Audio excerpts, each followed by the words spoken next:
시작하겠습니다. 우상호 정무수석이 도지사 선거 출마를 위해 사퇴하고 오늘부터 홍익표 신임 정무수석이 근무를 시작합니다. 우선 홍익표 신임 정무수석에게 축하한다는 말씀을 드립니다. 대통령 정무수석의 기본 역할은 청와대와 여야 간의 소통 구조를 가지는 것입니다. 신임 정무수석께서는 쌍특검법 수용을 촉구하고 있는 제1야당 당대표의 목숨을 건 단식 투쟁을 심각하게 인식하기 바랍니다. 야당 대표 단식을 나 몰라라 외면하면서 자기 선거 출마하겠다고 사표 내고 나가는 전임 정무수석은 정상이라고 하기 어렵습니다. 정무수석으로서 기본적인 자기 책임도 다하지 못하는 사람이 어떻게 강원 도정을 책임질 수 있겠습니까? 대통령을 보좌하는 사람들의 마인드가 이런 수준밖에 되지 않으니 이재명 정부에서는 여야 관계가 극단적인 경색으로 갈 수밖에 없는 것입니다. 여야 관계가 민생 협치 관계로 나아가려면 청와대의 강력한 기조 전환이 선행되어야 합니다. 홍익표 신임 정무수석은 평소 합리적인 분으로 정평이 나 있는 만큼 야당과의 소통에도 긍정적인 역할을 기대합니다. 홍익표 수석의 임명 후 첫 행보는 장동혁 당대표의 단식 농성장 방문이어야 할 것입니다. 그리고 청와대로 돌아가서 이재명 대통령에게 쌍특검 수용과 이해운 장관 후보자 지명 철회를 건의해야 할 것입니다. 국민의힘 국회의원들은 오늘 11시 청와대 앞으로 가서 쌍특검 촉구 규탄대회를 열고 청와대에 쌍특검 수용 요구서를 전달할 예정입니다. 홍익표 수석은 청와대 앞에서뿐만 아니라 제1야당 대표의 농성장에서 함께 만날 수 있게 되기를 기대합니다. 퇴직연금 기금화 관련해서 한 말씀 드리겠습니다. 이재명 정권이 지금 추진하고 있는 근로자 퇴직연금 기금화에 강력히 반대합니다. 개인 퇴직연금의 국유화입니다. 개인의 재산에 대한 자기결정권은 헌법이 보장하는 기본권입니다. 근로자 개개인의 노후 자산을 국가가 일괄적으로 통제 운용하겠다는 발상은 명백한 위헌입니다. 2024년 말 기준으로 시장의 퇴직연금 적립액은 무려 432조 원에 달합니다. 게다가 더불어민주당이 발의한 법안 중에 퇴직연금 공단을 신설하겠다는 내용도 있습니다. 결론적으로 기금이 정권 입맛에 맞는 운영으로 이어질 것이고 낙하산 인사로도 이어질 것입니다. 지금 환율 문제가 심각한데 국민연금공단을 환율 방어를 위해서 끌어다 쓰겠다는 발상이 넘쳐나고 있습니다. 만약에 개인의 퇴직연금마저도 연금공단을 만들게 된다면 국가가 필요한 경우에 얼마든지 개인의 노후연금을 갖다가 쓸 수 있다라고 하는 이야기입니다. 운용 과정의 부실과 불합리한 점은 물론이고 운용 실패의 책임마저도 국민에게 그대로 전가하는 결과가 될 것입니다. 책임과 운용 과정이 불분명한 이러한 퇴직연금 기금화 발상은 매우 전체주의적인 발상이라는 점을 분명히 말씀드립니다. 청년층 사이에서는 이미 국민연금의 강제 가입과 지속 가능성에 대한 불만이 굉장히 커져 있습니다. 국민연금이 조금 전에 말씀드렸듯이 환율 방어 등 정책 수단으로 이용되고 있는 것처럼 악용될까 우려와 비판이 큽니다. 다시 한번 말씀드립니다. 퇴직금은 국가의 것이 아니라 국민 개개인의 것입니다. 우리 국민의힘은 국민재산의 국유화 시도를 결코 좌시하지 않을 것입니다. 이상입니다. 예, 정책위 의장입니다. 부동산 대책과 관련해서 말씀드리겠습니다. 10.15 고강도 부동산 대책이 시행된 지 석 달, 결과는 참담합니다. 집값은 잡히지 않았고 오히려 보란 듯이 다시 치솟고 있습니다. 규제로 수요만 억누르면 집값이 잡힐 것이라는 이재명 정권의 오판이 다시 한번 증명된 것입니다. 시장을 이기려는 정권의 독선이 결국 실수요 국민들의 내 집 마련 꿈만 더 멀어지게 만들었습니다. 더 큰 문제는 이재명 정권의 무능과 무책임입니다. 연초에 발표하겠다던 공급 대책은 아직도 강감무소식입니다. 자치구별로 구체적인 공급 대책을 내놓겠다고 호언장담하더니 아직도 답을 못 내놓는 이유가 무엇입니까? 재건축과 재개발을 꽁꽁 묶어둔 채 마른 수건 쥐어짜듯 유휴부지만 찾고 있으니 대책이 나올리 만무합니다. 여기에 정책 혼선까지 더해지고 있습니다. 김용문 정책실장이 언급한 똘똘한 한 채 보유세 인상 카드는 정책의 방향성을 더욱 흐리고 있습니다.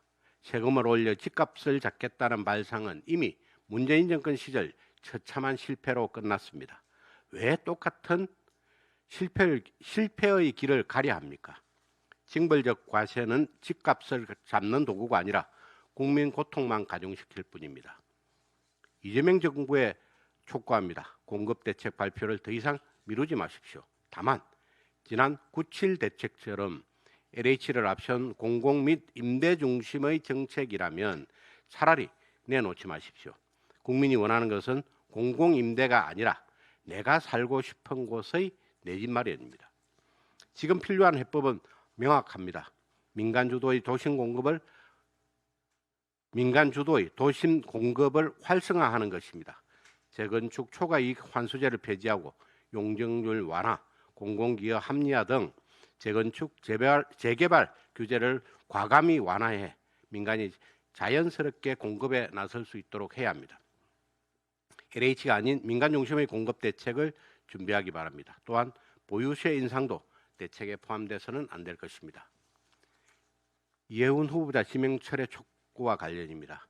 보좌진에 대한 갑질 폭언으로 시작해 남편과 함께 수도권 일대 상가와 토지를 매입해 30억 원이 넘는 시세 차익을 거두었다는 부동산 투기 의혹이 제기됐습니다. 결혼한 장남을 미혼으로 위장해 가족 수를 부풀리는 방식으로 수십억 원대 서울 반포동 아파트 청약에 부정 당첨됐다는 의혹도 나왔습니다. 여기에 장남의 미국 유학 시 논문 공저자로 교수인 남편을 올린 문제, 세 아들의 취업, 병력과 관련한 특혜 의혹까지 더해졌습니다. 제기될 수 있는 거의 모든 유형의 비리 의혹이 한꺼번에 쏟아졌습니다. 이 정도면 의혹 백화점을 넘어 비리 종합 세트라 불러도 무색할 지경입니다. 국민 주권 정부를 표방하는 이재명 대통령께 묻습니다. 이런 후보자를 기어이 장관으로 임명하시겠습니까? 국민들은 이미 판단을 끝냈습니다. 이해운 후보자는 장관으로 임명될 자격이 없습니다. 국민 주권에 따라 그리고 국정 신뢰를 지키기 위해 이재명 대통령은 즉시 이해운 후보자 지명을 철회하십시오. 국민이 지켜보고 있습니다.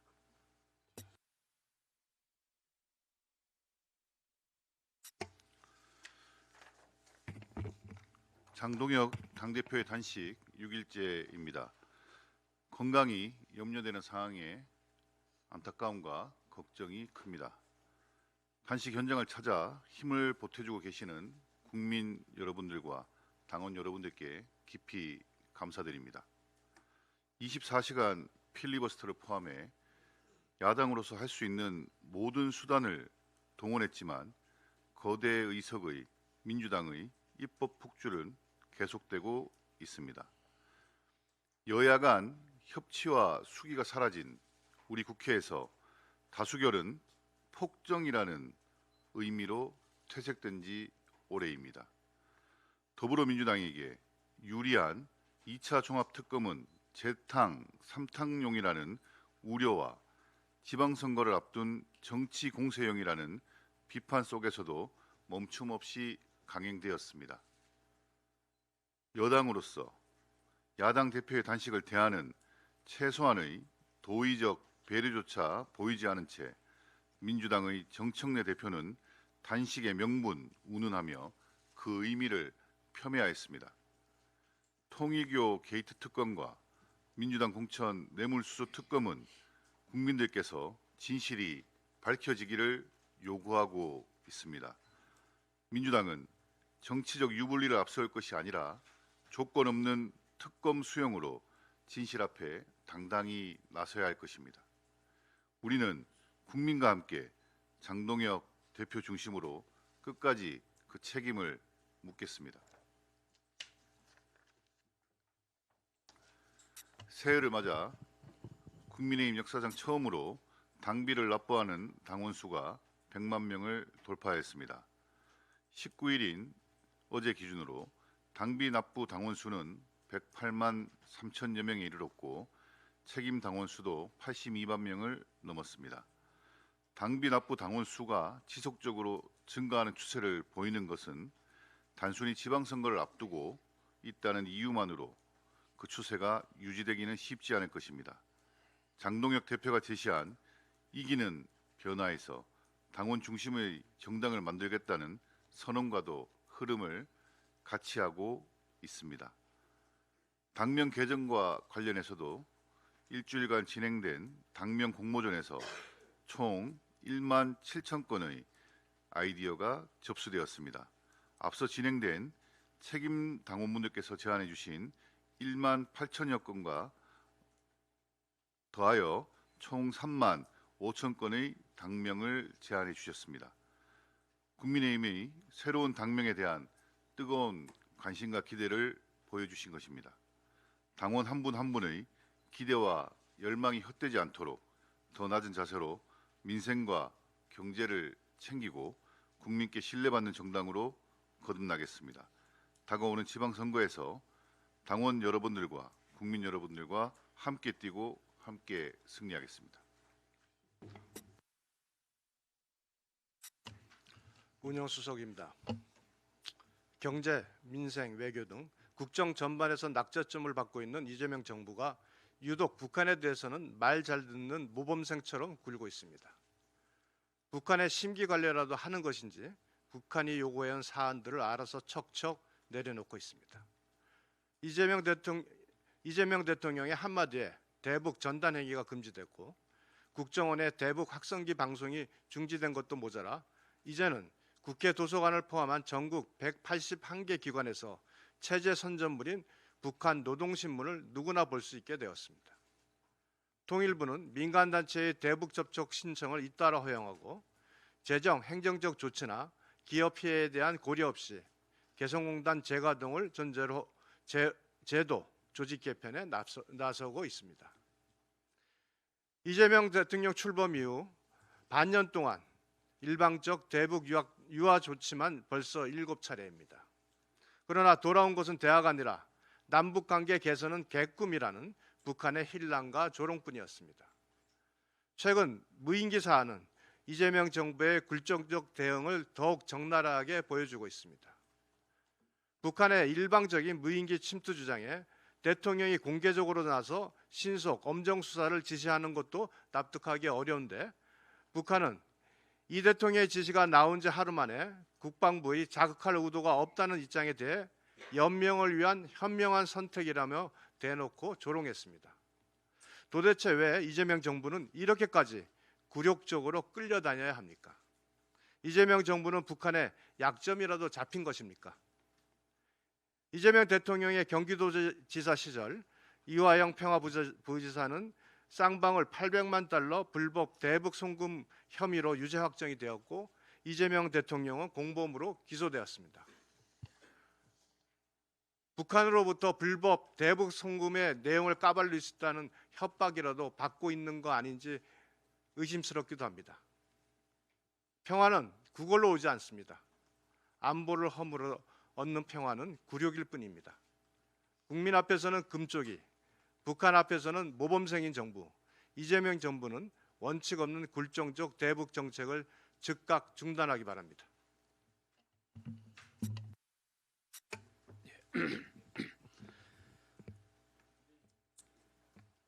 재정경제위원회 간사 박수영입니다. 이해훈 기획예산처 장관 후보자가 아직도 사퇴 엄중함을 인식하지 못하고 국회를 무시하는 태도로 일관하고 있습니다.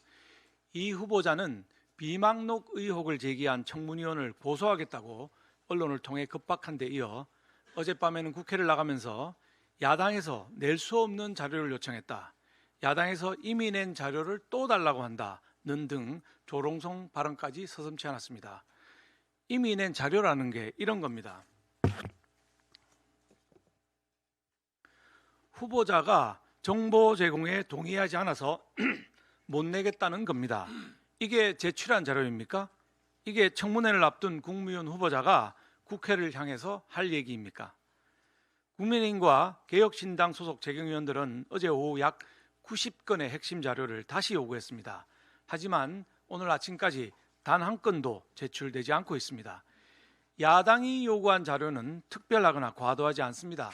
그동안 수차례 요구했지만 후보자가 개인정보 등을 이유로 묵살했던 것들이 대부분입니다.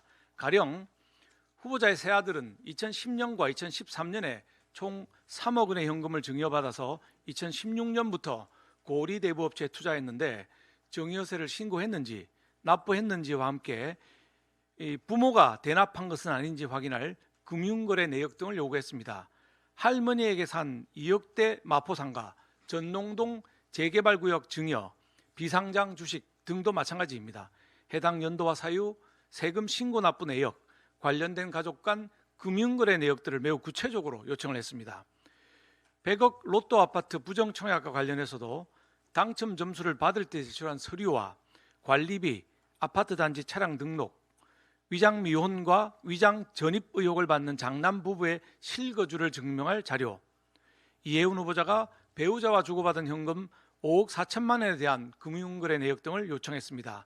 이외에도 영종도 땅 투기, 삼형제의 대입, 취업, 병역 등의 부모 찬스가 있었는지, 또 후보자의 국회의원 시절 해외 출장, 외환 거래 등도 세부 증빙 자료를 요청했습니다. 하지만 자료가 충실하게 올 가능성은 매우 낮다고 보입니다. 아직까지 자료도 안 왔거니와 벌써부터 이런저런 사유로 내기 어렵다고 둘러대고 있고 후보자부터 국회를 무시하는 발언을 일삼고 있기 때문입니다. 국회 인사청문회는 언론처럼 의혹만 제기하는 것을 넘어 공식적인 문서와 기록을 통해서 의혹의 사실 여부를 규명하는 절차입니다. 자료 없는 후보자의 말은 진실성 없는 빈 껍데기에 불과합니다. 이 후보자는 인사청문회장에 입장이라도 하고 싶다면 야당이 추리고 추려엄선한 자료를 빠짐없이 제출하십시오. 그게 싫다면, 만약 걸리는 게 있다면 1분이라도 빨리 사퇴하는 것이 낫습니다. 100억 로또 아파트와 장관직 두 개 모두를 갖겠다는 욕심을 채우기 위해 인사청문회 찬스를 쓰겠다는 망상은 더 이상 통하지 않습니다.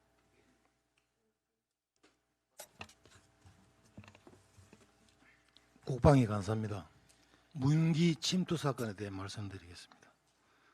무인기 사건의 실체가 국가나 정보 차원의 행위나 결과가 아닌 개별 민간인의 불법 행위로 드러나고 있는 만큼 더 이상 확대 해석이나 외교적 의미 부여보다는 법과 원칙에 따라서 처리가 이루어져야 할 것입니다. 그럼에도 이번 일을 겪으면서 다시 한번 정부의 대응이 엇박자를 보이는 모습을 지켜보며 깊은 우려를 표하지 않을 수 없습니다.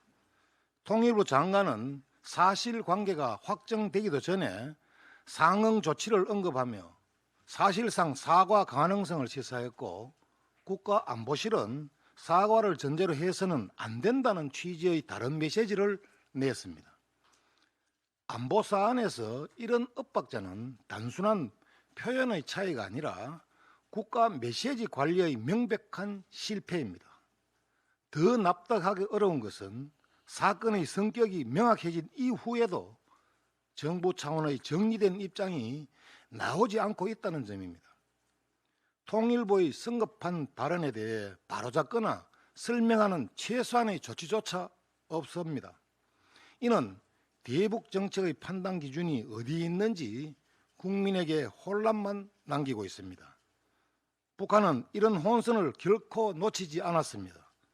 정부 내부에서 사과 가능성까지 거론되자 북한은 이를 개꿈이자 망상이라며 즉각 일출했습니다. 결과적으로 대화를 위한 유화설천은 실종되고 북한의 공세적 태도만 강화되었습니다. 민간인의 불법 행위와 국가 안보 사안을 구분하지 못한 채 사과부터 거론하는 태도는 지나친 저자세입니다. 이는 긴장 완화도 신뢰 구축도 아닙니다. 안보 정책은 환상이 아니라 현실 위에서 작동되어야 합니다. 정부는 통일부와 국가안보실 간 엇박자를 즉각 정리하고 사실과 원칙에 기초한 단일되고 일관된 대북 메시지를 분명히 해야 합니다. 주권과 안보 문제 앞에서 북한의 판단 기준이 모호해 보이는 순간 그 공백은 반드시 상대의 공세로 채워진다는 점을 분명히 인식해야 할 것입니다.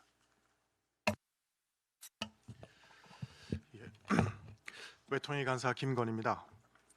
트럼프 상호 관세에 대한 미국 대법원의 최종 판결과 대만의 관세 협상 타결이라는 두 개의 파고가 동시에 우리 경제를 향해 다가오고 있습니다. 국력과 시간을 투입해 애써 타결한 관세 협상이 리셋될 수 있는 중대한 변수가 발생하고 있습니다. 정부가 대비하고는 있는지 걱정스럽습니다. 미국 대법원의 상호 관세 판결은 불확실성과 시장 혼란을 키울 가능성이 높습니다.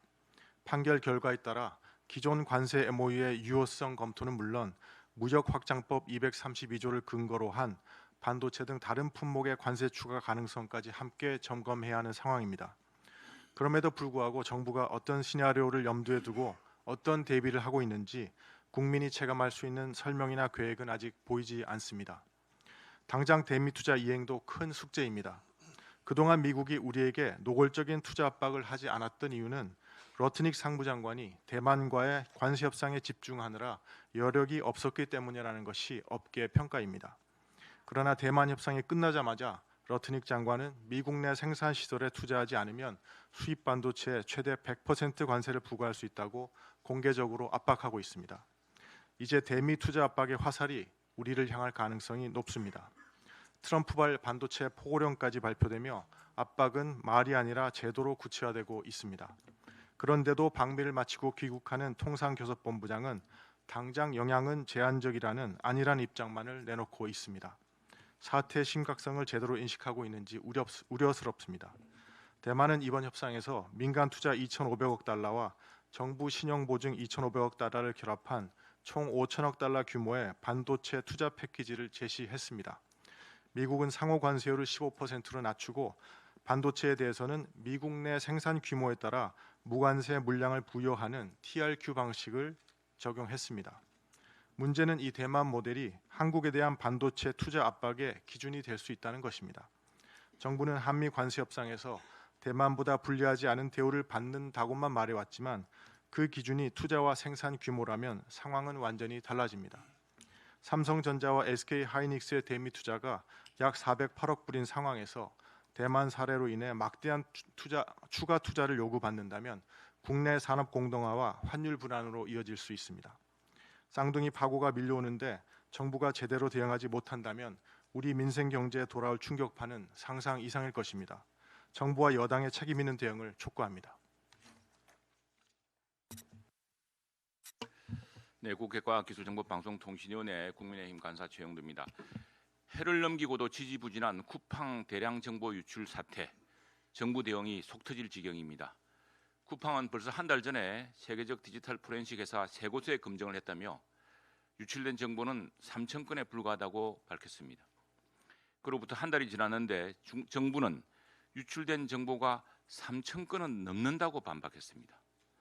국민들은 답답합니다. 3,400만 건의 국민생활 정보, 민간 정보가 중국인 개발자 손에 모두 들어갔다고 했는데 지금 실제 유출된 정보는 3,000건 안팎이라는 논란만 되풀이하고 있습니다. 사건의 핵심 중국인 피의자는 어디에 있습니까?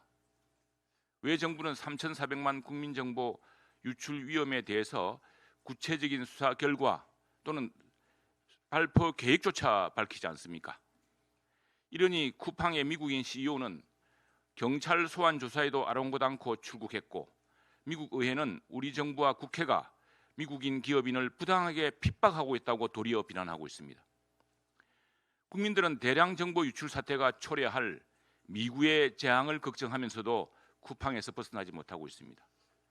쿠팡에게 엄청난 국민 정보를 몰아준 결과 쿠팡이 장악하게 된 데이터의 힘 때문입니다. 쿠팡 데이터 집중을 초래한 것도 역대 민주당 계열 정부 여당의 잘못된 규제 탓이었습니다. 정부는 관련 기관의 능력을 총동원하여 신속하게 쿠팡 정보 유출 사태의 규모를 정확히 파악하고 확실한 대응책을 발표해야 할 것입니다.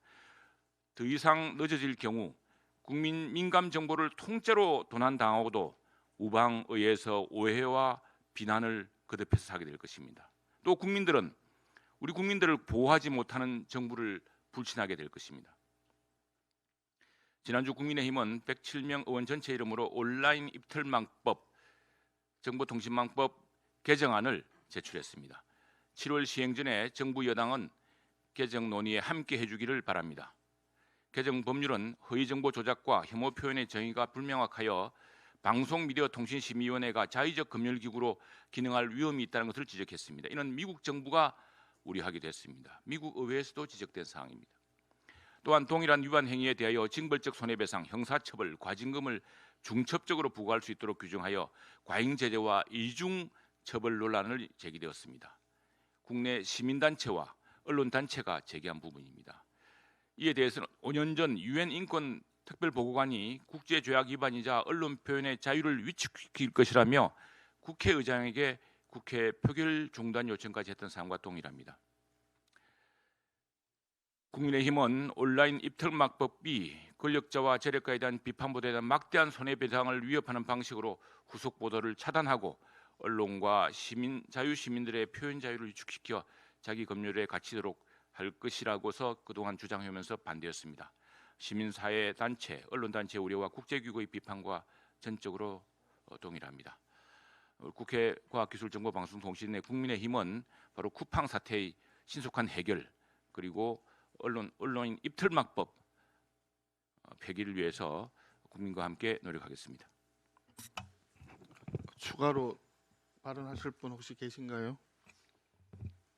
한 가지만 말씀 좀 우리 박수영 간사님, 지금 이해운 후보자 문제가 지금 좀 심각한데 한번 비교를 한번 해보시면 어떨까 싶어요. 강선우 장관 그때 여가부 장관 후보자가 낙마했을 당시에는 그 갑질 의혹이 주로 문제가 되어서 그것만으로도 이제 낙마가 됐지 않습니까? 근데 지금 이해운 후보자는 뭐 갑질은 뭐 기본이고 거기에 아파트 부정 당첨 의혹, 아까 로또라고까지 표현하셨는데 그 문제하고 그 아들들에 대한 그 정예와 상속 유사한 그런 재산을 넘겨준 문제, 거기도 또 비망록 뭐 그 이상한 얘기들도 나오고 하던데 이런 여러 가지 상황들을 볼 때 장관 후보자 낙마한